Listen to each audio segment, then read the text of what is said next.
It's your birthday, Kinsey. So? You've never been to a birthday party? No. Oh, like not even growing up? I went to the School of the Americas since kindergarten. We didn't really do birthday parties. But you celebrated Christmas? I don't have to explain myself to you. Oh, Kinsey, this is going to be so much fun. Zinjai made a cake, Jane Austen is here, we'll play some games. What sort of games?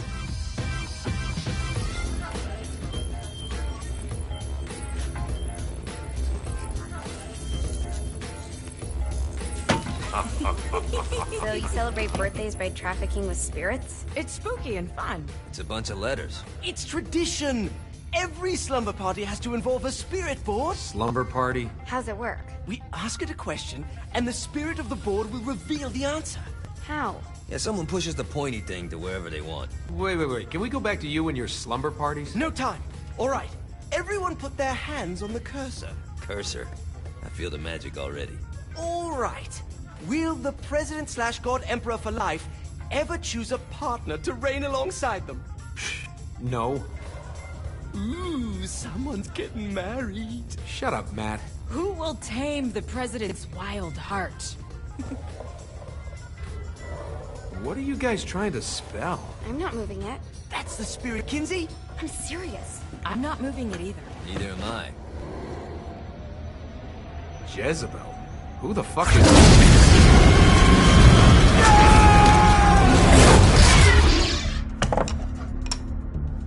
Is that not normal?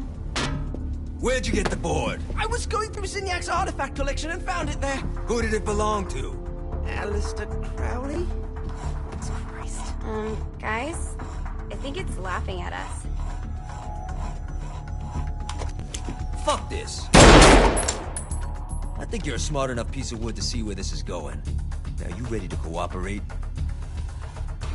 That's more like it. You think we can trust it? It's not like we got a lot of options. So what's the plan? We mount up and go in after the boss? No, I do. No sense in what's left of humanity walking right into a death trap. Someone's gotta live to tell the story. That's a stupid plan, Johnny. I'm leaving you in charge. Hell of a plan, Johnny. Are you serious? I'm coming too. Are you kidding me? How do you plan to come back? Yeah, try not to sweat the details. You need someone with you that does. No. It's my birthday. Fine. Alright then. You know where my friend is?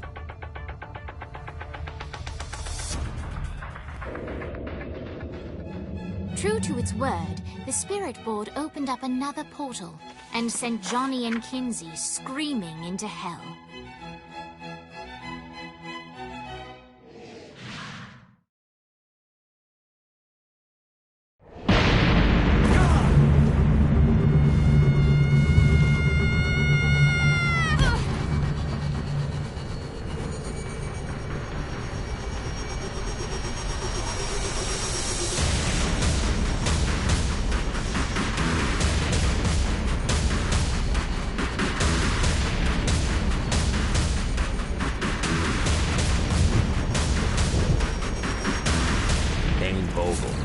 Ultor's behind this, I know it. Ultor and the Saints haven't been enemies in years. You really think he's responsible? You don't know him like I do. The boss put him through a window for a reason. The reason was the boss was kind of fucking crazy back then. That's a fair point.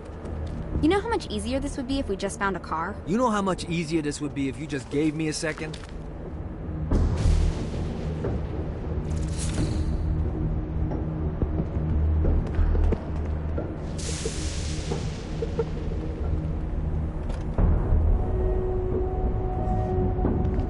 Alright, now how are we gonna find the Eltor building? Biggest building down here, giant Ultor sign on it. I don't think this is a problem. I'll buy that.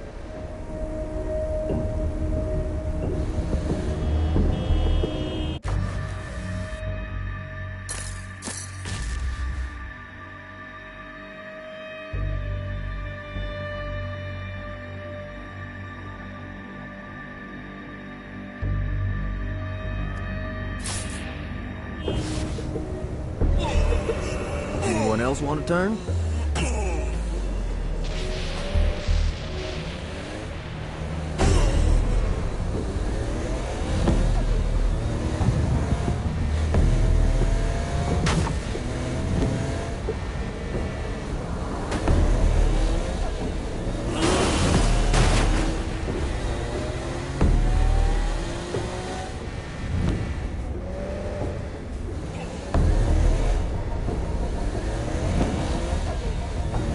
at us.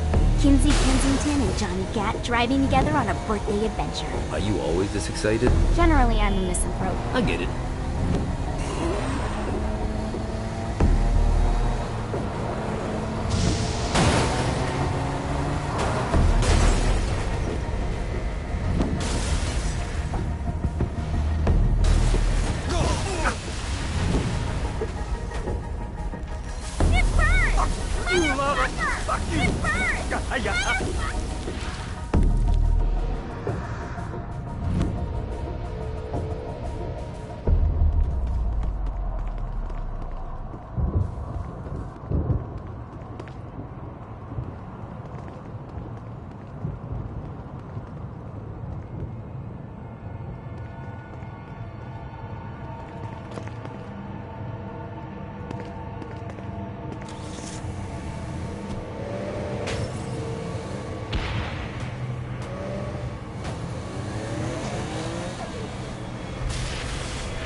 So, what's the plan? Oh yeah.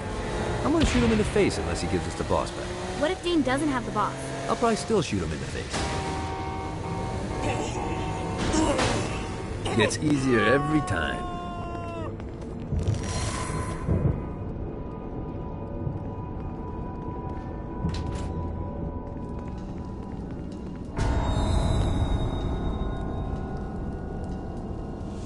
Welcome to hell. Shouldn't you have a receptionist? Such is the plight of eternal damnation. I have a feeling you didn't come here to catch up. Let's talk in my office.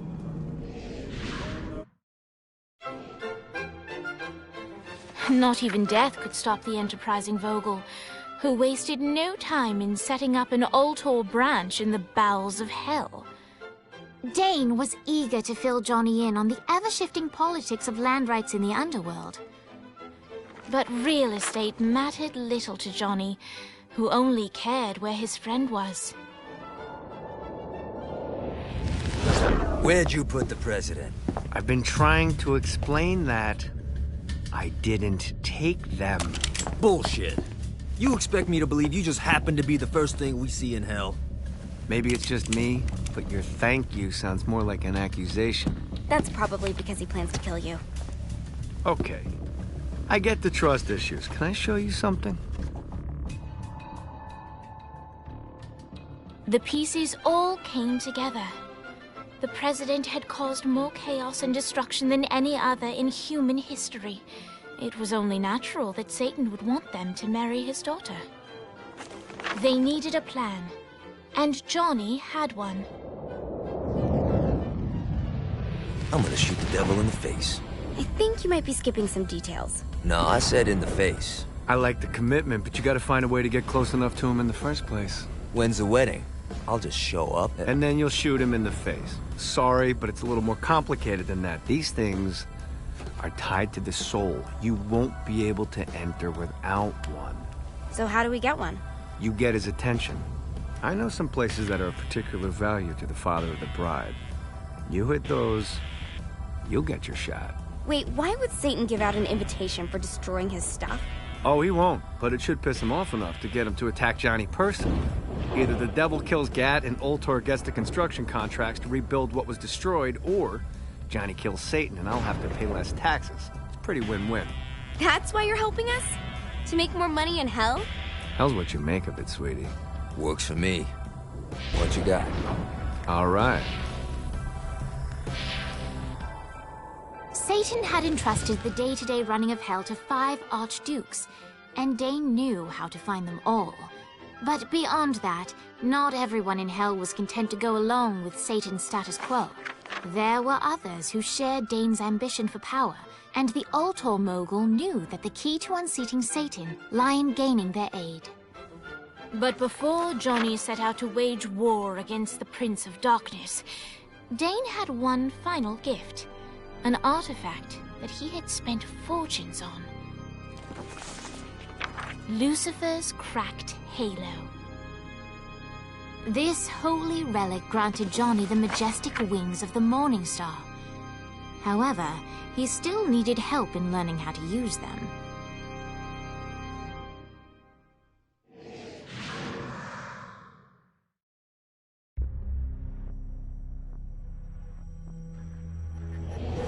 Alright, you got me on the sticks, now what? Would it kill you to show a little excitement? You're about to experience angelic flight, for Christ's sake. Dane. Someone needs a nap. Just collect some soul clusters and power up the halo. You'll be flying around in no time. Great. Now you should have just enough clusters to power up your halo.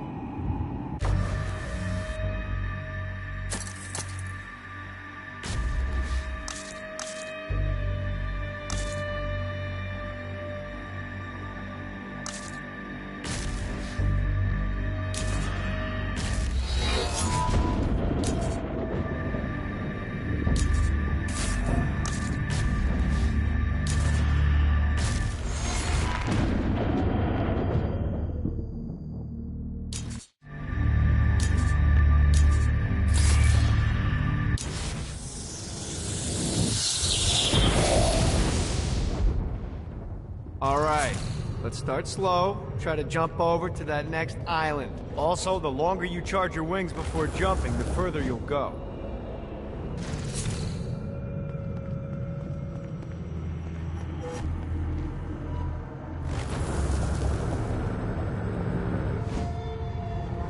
Hey, you didn't fuck it up. Good job. Now get up that cliff.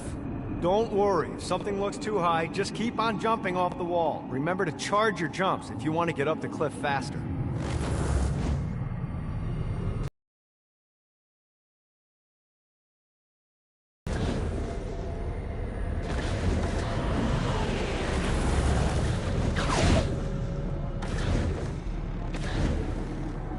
Now it's time to fly. You heard of crawling before walking? Well, in this case, you need to jump before you can fly. Launch yourself in the air with a jump, and then hold your wings out to glide to that next island. I put out some orbs to show you the path.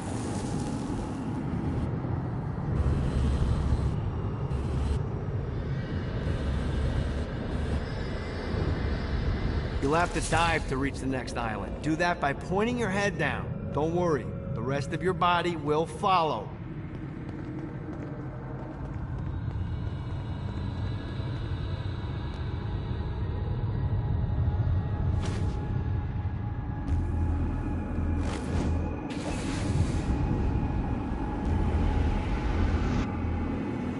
This is bad timing.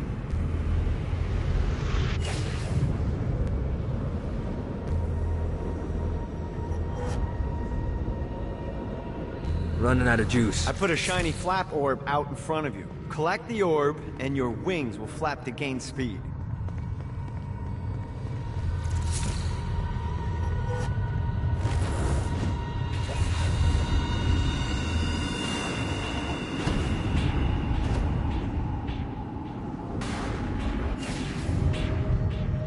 Damn it. All right, now try flapping those wings on your own. Do a flap on your way to the next island.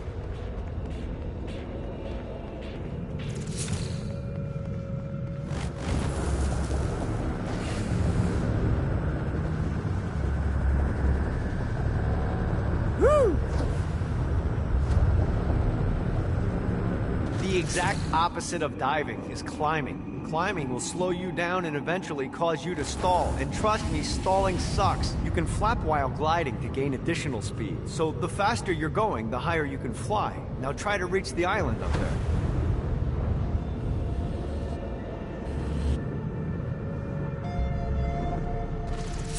All right, time to take the training wheels off for the final lesson. Flying takes stamina. If you run out in midair, you are going to drop like a rock. A stupid, stamina-less rock. Last island is right on the...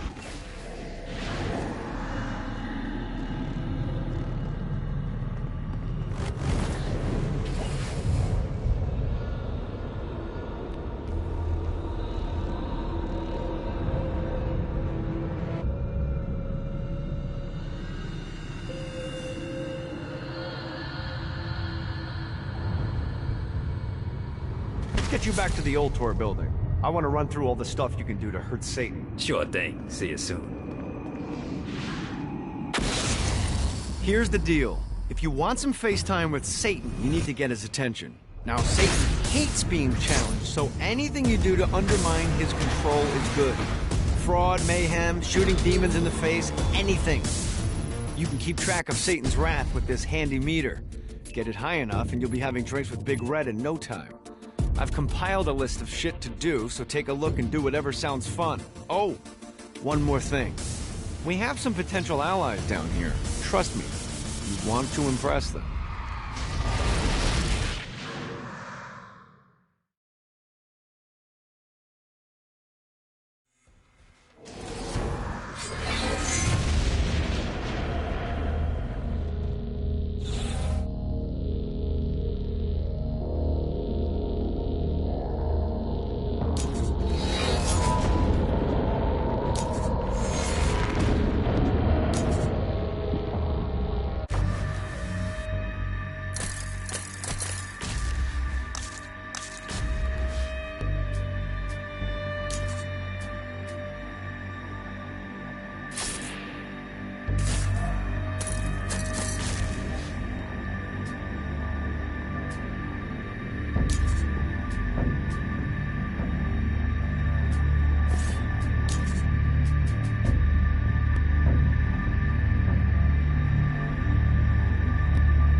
I hope there's not something ridiculous like 100 of these to find.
This should be useful.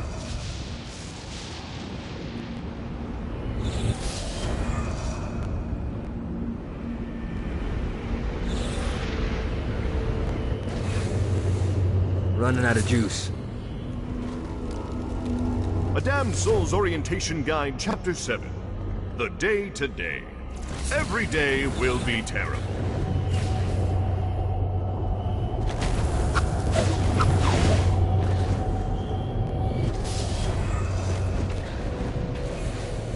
Well, looky here.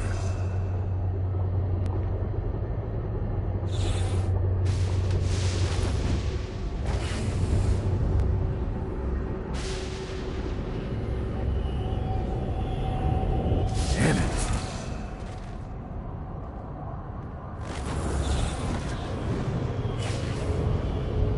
Every hour I spend in hell is one more hour Matt isn't trying to get me to play in his Nightblade role-playing thing. One more.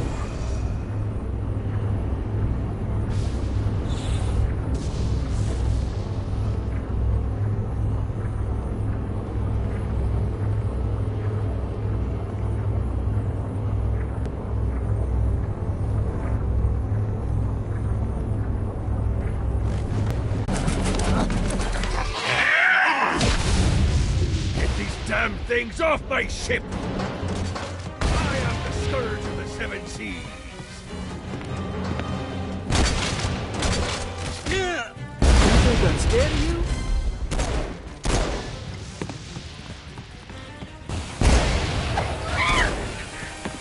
Get off me, shit.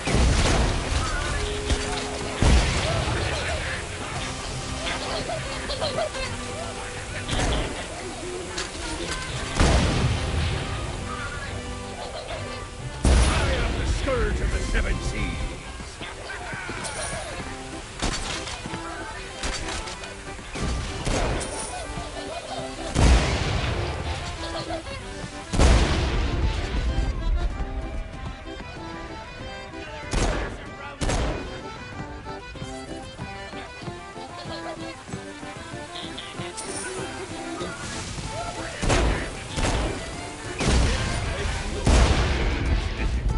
I got a bit of treasure in that chest over there.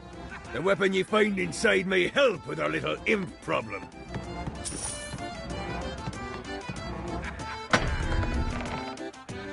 Ooh.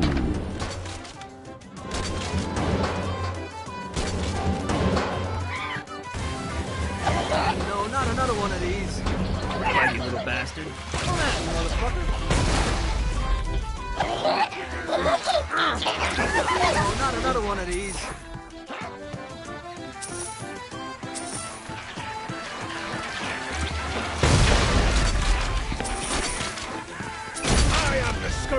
seven seas. I summoned these imps to serve as my crew. I forgot what a handful they could be. Once aboard, they wouldn't listen to their captain. They ran amok in the bowels of the ship.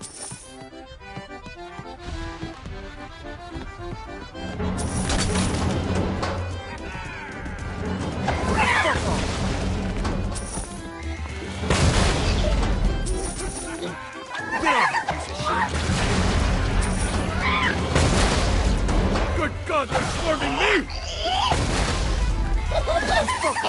Hey, it's okay to drop the pirate voice. What pirate voice would that be? Wow.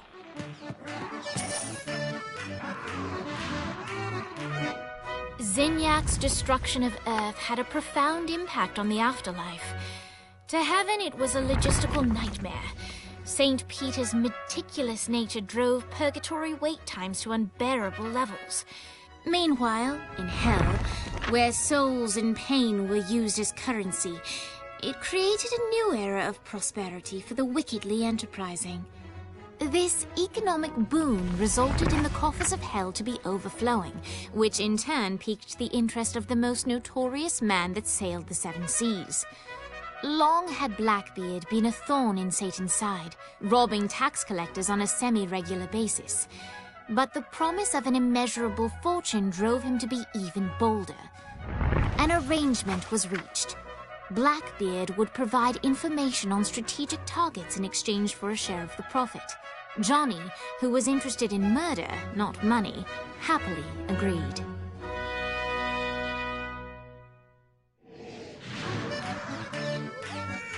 I grant ye the ability to summon my crew whenever they're needed.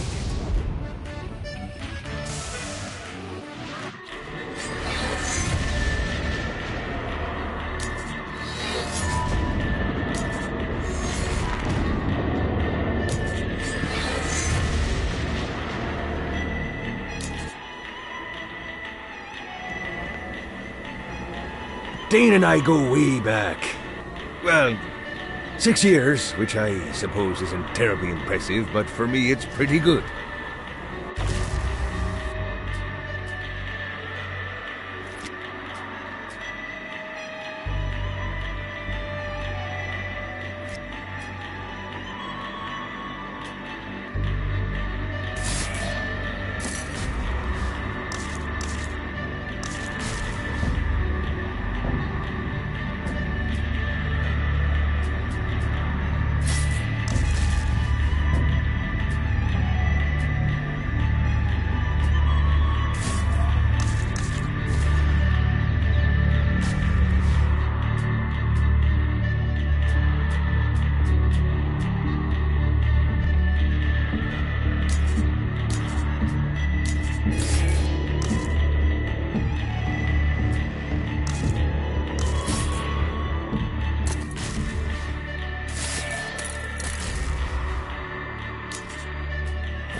I raided a Centerpol office and found information on where the president is being kept.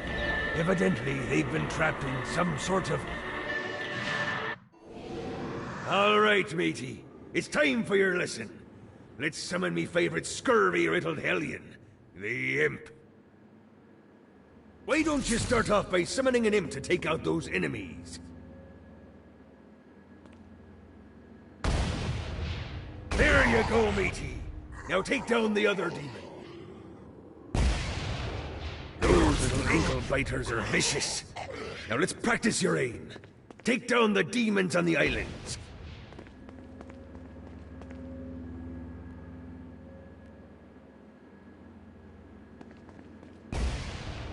Few things are as rewarding as pressing someone into service, am I right? Now get going. There's a whole wide world waiting to be plundered.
of ways to get Satan's attention, but we should never forget the classic. Rampant fucking murder. Pride is a sin the Devil's Army has in spades, so if you want to pick a fight, you can bet your ass they're coming in droves.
Give up yet?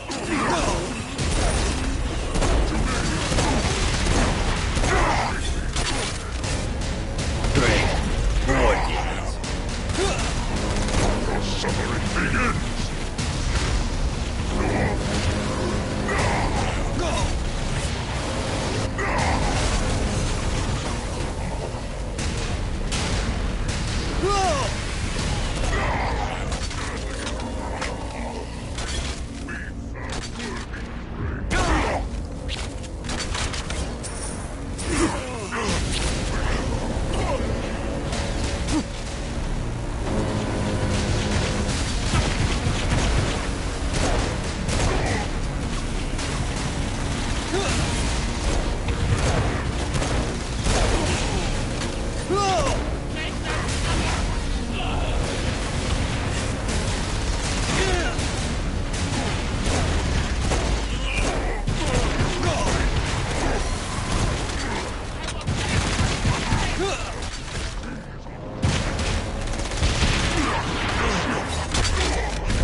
This all hell's got to offer?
This reminds me of that one time I killed a lot of people.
Note to self, find a way to control lightning.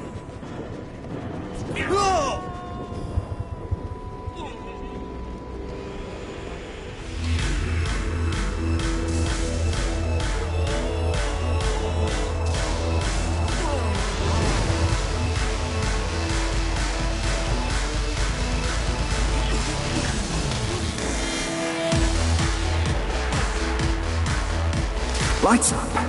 William Shakespeare, humanity's greatest playwright, and hell's most diabolical purveyor of entertainment, looks on as a brave mortal on an Orphean quest enters.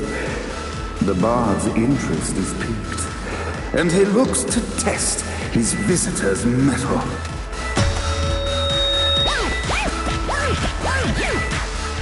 The masked tragedies were used to enemies cowering as they approached. But soon they realized that they faced a foe with courage and nobility, traits uncommon in the fires of perdition.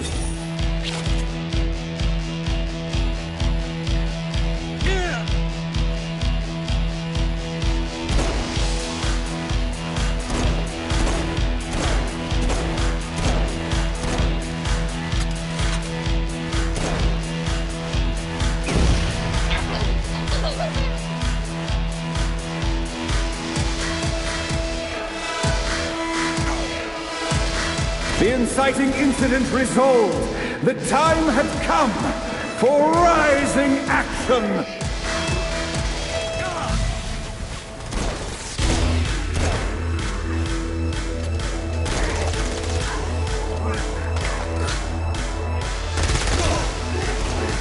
The battle raged on below, and as bullets and blood flew, the bard arched a curious eyebrow. Could this mortal be the exact thing that Shakespeare needed?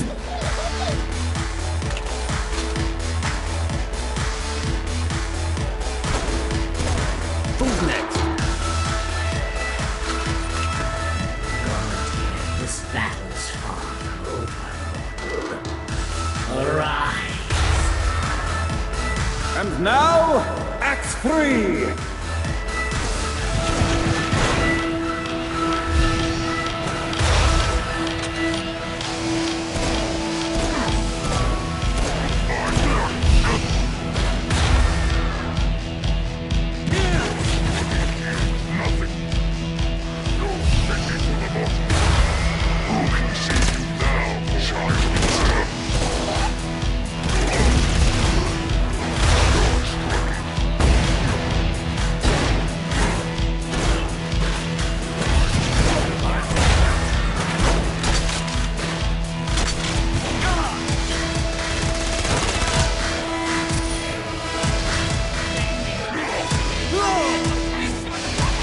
This all hell's got to offer?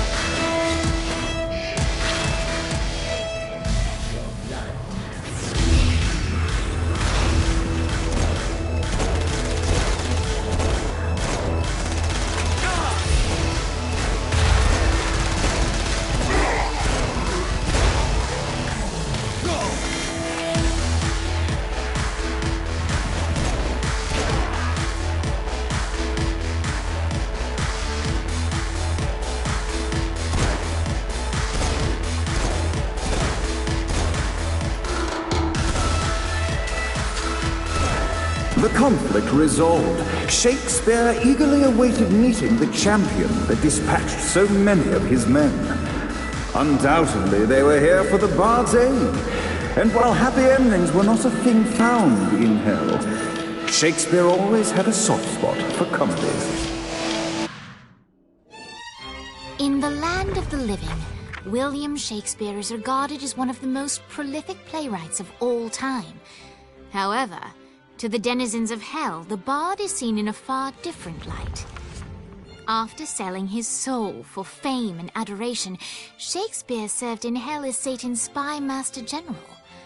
In doing his duty, Shakespeare would punish the souls he was investigating by forcing them to perform in grotesque passion plays for Satan's amusement. But in a Twelfth Night-esque twist, Shakespeare found himself living a double life. While he projected an image of cruelty, his heart was as soft as Jezebel's. In secret, he would tutor her on the classics and act out the works of his mortal days. When Satan found out, he cast Shakespeare out of the palace, believing that the poet would be tormented by the populace of hell, far out of Jezebel's sight. But Satan had not counted on the bard's cunning.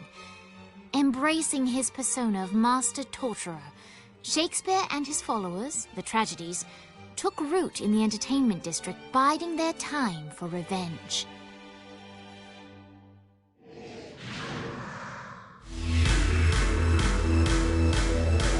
So Shakespeare called forth the Deus Ex Machina to bestow our protagonist with the arcane power of Force Stomp.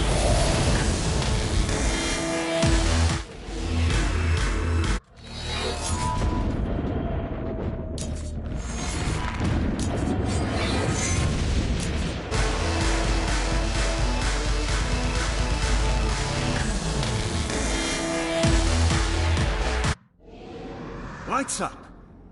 The mortal stands in the training grounds, eager to try out his new Force Stomp power on the group of demons in front of them.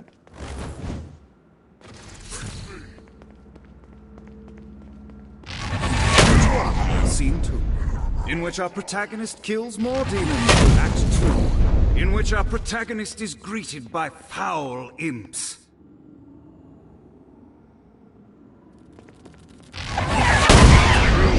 In which our protagonist learns that Force Stomp even works on flying enemies, enabling them to remove a Dark Inciter's shield before shooting them to death with bullets. There is also a mistaken identity and love unrequited.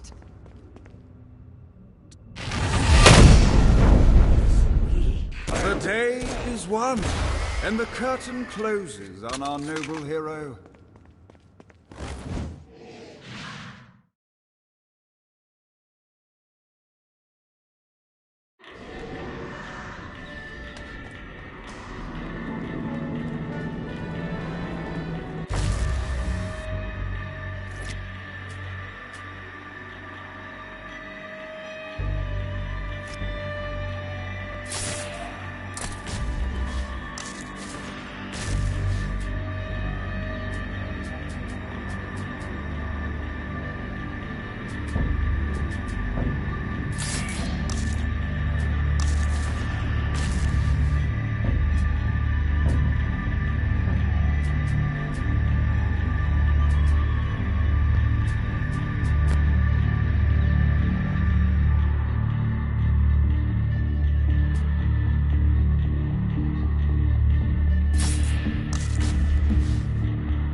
Ugh.